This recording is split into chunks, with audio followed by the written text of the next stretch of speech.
Ladies and gentlemen, please welcome Ralph Reed, founder and chairman of Faith and Freedom Coalition.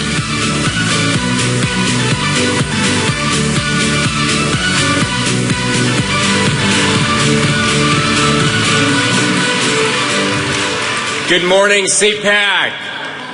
Are you having a good CPAC? Well, it is great to be with you this morning as we celebrate not only the conservative movement, but we celebrate America and what made this country great. And my friends, make no mistake about it. What made this country great, what still makes it exceptional and unique today, is the fact that the pioneers who were fired by faith, who founded this nation, crossed oceans, braved dangers, and tamed a wilderness, and settled a continent to build a nation that honored Almighty God. And today, the greatness of the nation that they built is in grave danger. And it is in grave danger in no small measure because our freedom as Americans to practice our religious beliefs and to express our faith in God is under assault as never before.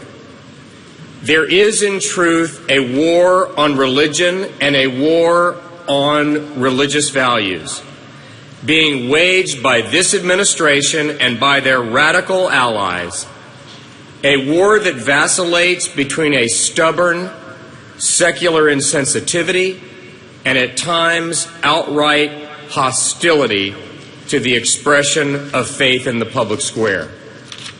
And lest you think that that is hyperbole, let me just point out that 2 years ago, this administration sued an evangelical Lutheran church that had dismissed a minister and a teacher and actually argued in federal court that no church in America has a right to hire and fire its own ministers.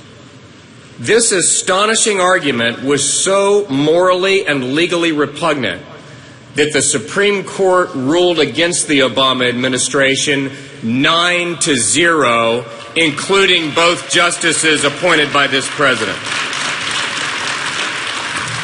In Arizona last week, left-wing bullies forced the defeat of a religious freedom bill that did nothing other than allow people of faith standing in court to defend themselves when they are forced to violate their deeply held religious beliefs. And here in Maryland, not far from where we're gathered right now, this administration is attempting to force an order of Catholic nuns who care for the elderly and for the poor to pay for health care services that violate their religious teachings and assault their conscience, including taking the lives of the innocent unborn. And in Louisiana right now, this administration is trying to block the right of minority children to receive state aid to attend either a religious or a charter school where they are safe and where they can learn. 50 years ago, George Wallace stood in the schoolhouse door and said that African American students couldn't come in.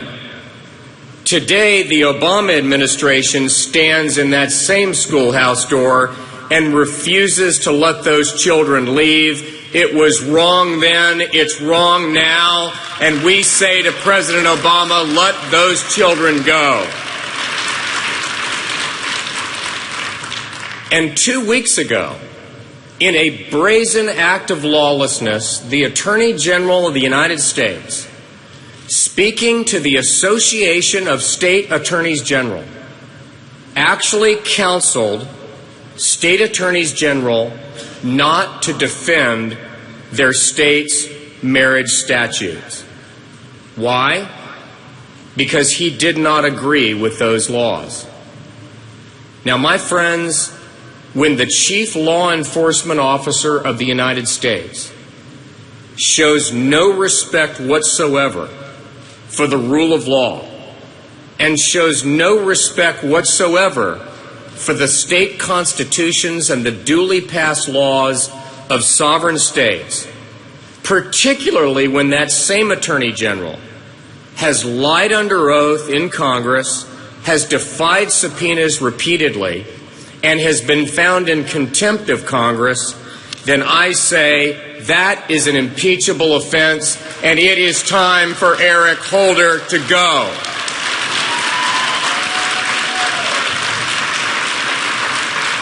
But that's not all.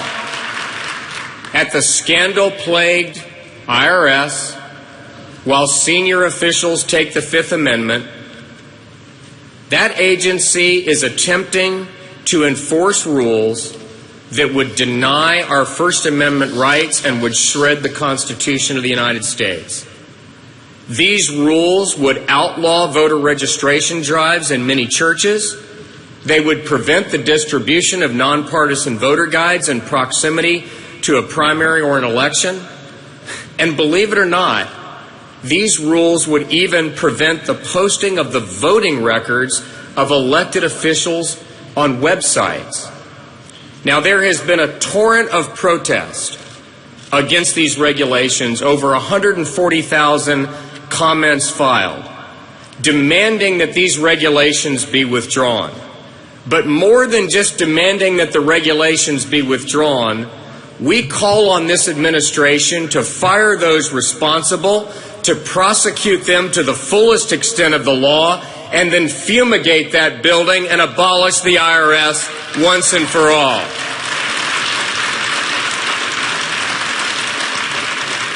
Now, really none of this is terribly surprising from an administration that is led by a man who once said the American people, and I quote, cling to guns and religion because they have antipathy in their heart for people different than themselves. But what's equally disappointing, in many ways even more disappointing, is that this radical secular agenda and this war on religion is at times aided and abetted by Republicans who lack the courage to stand and fight. After all, last week in Ohio, Georgia, and Arizona, it was Republican legislative leaders who caved under pressure from the liberal media and the lies of the radical left and killed religious freedom bills in each of those states that were simply modeled after the Federal Religious Freedom Restoration Act, passed by a bipartisan Congress and signed into law by Bill Clinton. And I have a message for these profiles in cowardice who often display the backbone of a chocolate eclair and who cave the minute they're criticized. And that is that we're really done following those who advocate mushy, mealy-mouthed moderation. We're no longer going to follow the counsel of those who offer capitulation masquerading as compromise, who counsel only the cold seduction of surrender. We're not going to follow lukewarm so-called leaders anymore, whose God is their ambition, whose idol is power, who seek the approval of those who share none of our core values, and who dare not deign to soil their hands with the sacred stuff of principle. We will not follow them any longer. From now on, we're going to accept, in 2014, 2016, and beyond, nothing beyond unapologetic, unalloyed conservative that defends the principles upon which this nation was founded, including the biblical principles of freedom of religion, the sanctity of life, and the sacred institution of marriage. In this hour of testing, may it be our finest hour as conservatives. Let us save this nation, this last best hope of mankind, and give them the country they richly deserve. Thank you very much. God bless you, and God bless America.